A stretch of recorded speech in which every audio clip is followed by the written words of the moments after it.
जाते हैं, बुलबुल आंटी हाथ में एक छड़ी लेकर गुस्से में वहां आ जाती है। रुको, खबरदार जो मेरे फूलों को हाथ भी लगाया तो भागो यहाँ से, ये बगीचा मेरा है। बुलबुल आंटी, हम तो बहुत छोटे हैं, हमें बहुत भूख लगी है। जब हमारी मम्मा जिंदा थी तब तो आप हमें कभी मना नहीं करती थी। तब बात और थी, तुम्हारी माँ जिंदा थी तो रस पीने के बदले मैं उससे अपने घोंसले की सफाई और ढेरों काम करवाती थी। अब तुम दोनों इतने छोटे हो, मेरा क्या काम करोगे? मुफ्त का रस यहाँ नहीं मिलेगा, जाओ जंगल में कहीं और जाकर मरो। बुलबुल आंटी की कड़वी बातें सुनकर दोनों मासूम बच्चों की आंखों में आंसू आ जाते हैं। वे भूखे पेट वहां से आगे बढ़ जाते हैं। उड़ते उड़ते कुकू और गुड़िया की नजर गोरी कवि के घर पर पड़ती है। वहां के चूल्हे से गरम गरम खाने का धुआं निकल रहा था।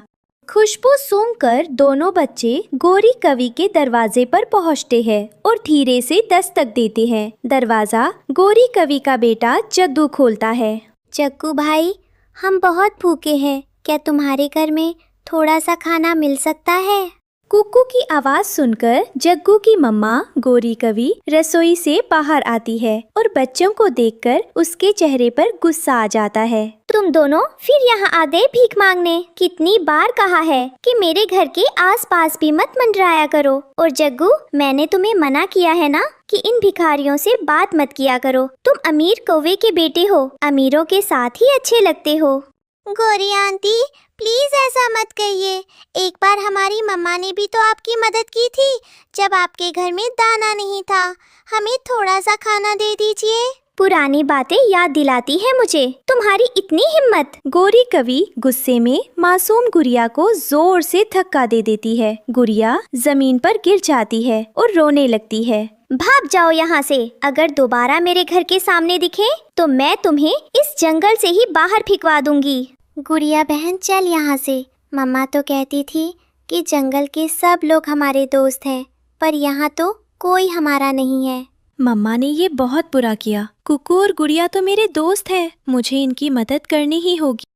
कुकू और गुड़िया रोते हुए नदी किनारे जाकर बैठ जाते हैं। वे भूख और अपनी किस्मत पर रो रहे थे। तभी पीछे से जग्गू कौवा दबे पांव वहां आता है। उसके हाथ में कपड़े में लिपटा एक गरम गरम पराठा था जो उसने अपनी मम्मा की नजर बचाकर चुराया था। कुकू, गुड़िया बहन, रोना बंद करो, देखो मैं तुम दोनों के लिए क्या लाया हूँ। जग्गू भाई, तुम यहाँ? पर तुम्हारी मम्मा तो।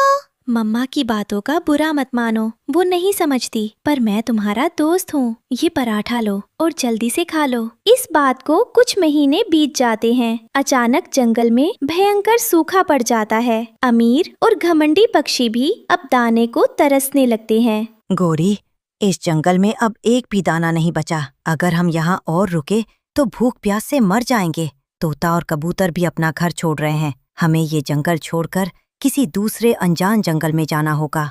हाँ कालू जी, मेरा जग्गू भी भूख से बेहाल है। चलिए हम सब आज ही यहाँ से निकल जाते हैं। कालू कौवा, गोरी कवि, जग्गू, तोता और कबूतर सभी घमंडी पक्षी रोते हुए अपने भरे पूरे घोंसले छोड़कर एक नए और अनजान जंगल की तरफ उड़ान भरते हैं। रास्ता बहुत लंबा था और वे सब थक चुके थे। कालू भाई, जरा रुको, मेरे पंख अब और भारी हो रहे हैं, मुझसे उड़ा नहीं जा रहा।